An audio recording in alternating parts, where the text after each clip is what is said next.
Hey mathematicians, let's talk about mixed numbers and improper fractions and how we can go between the two. Okay, I can convert, that means change, an improper fraction to a mixed number. First of all, what's an improper fraction? An improper fraction is, for example, 25/8 or 25 divided by 8.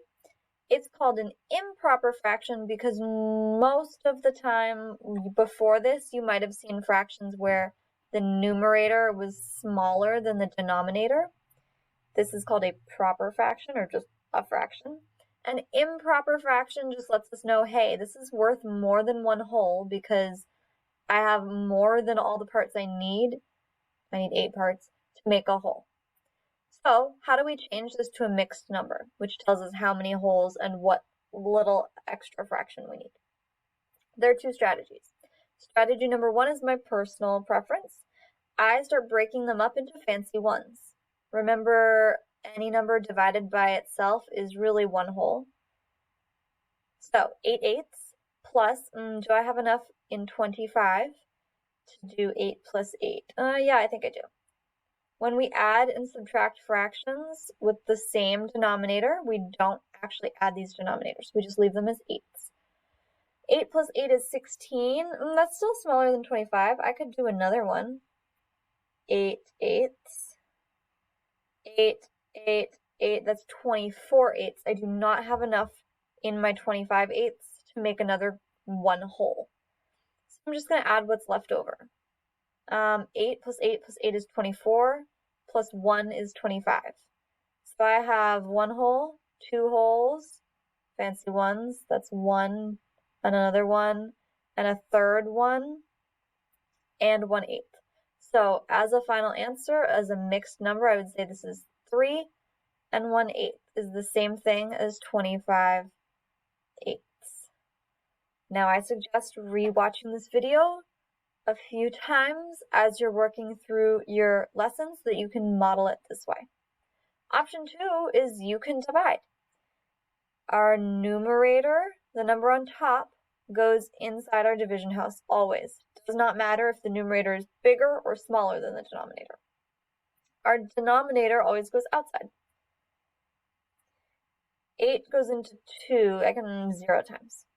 8 into 25. If I have 25 of something, I can make groups of 8. I can make 3 groups of 8. 3 times 8 is 24.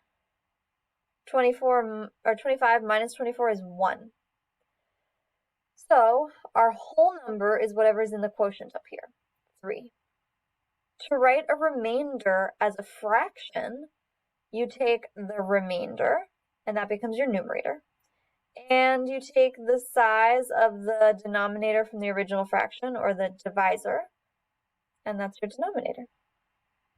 3 and 1/8.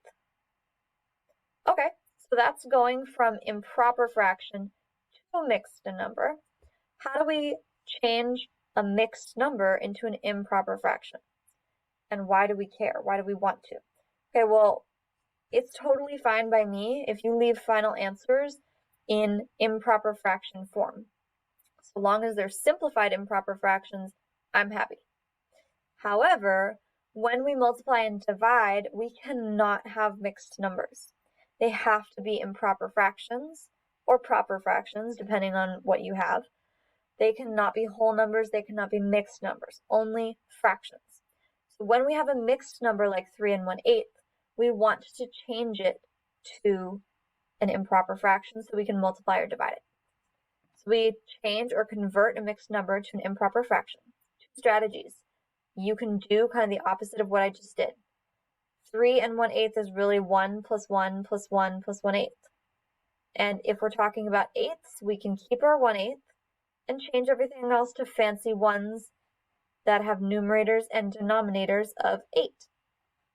8 plus 8 plus 8 plus 1 is 25. When you're adding fractions with common denominators, you just leave that same fraction. There it is. Strategy number 2 is to draw a picture. 3 holes, 1 hole, 2 holes, 3 holes, 4 holes, but really I'm going to cut that up into eighths, and I have one of them. So when you are trying to create an improper fraction, you're really trying to say how many of the same size piece do I have? So if you cut these all into eighths, in each of my rectangles, I'm going to have 8, 8, 8. That makes 24 in the holes.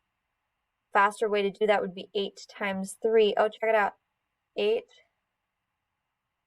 times 3, that's 24, plus this one extra one over here, plus the 1 makes 25. 24 plus 1, 25. And you keep your original denominator because that's how many, that's like the size piece you have. This one I call the Texas method. And wait for it, there's a funny voice. I call it the Texas method because when I first moved to Texas, I thought everybody would sound like that. And we go like this to remind ourselves that we're starting at the bottom and we're going up. We're starting at our denominator, going up to the 3, doing the times. That looks like an X. And then once we have our product, we're going to add. That looks like a T, TX for Texas. Add our numerator and get our final improper fraction. Again, keep this video up while you're doing the work. You can go back and watch each section again. And good luck converting your mixed numbers into improper fractions.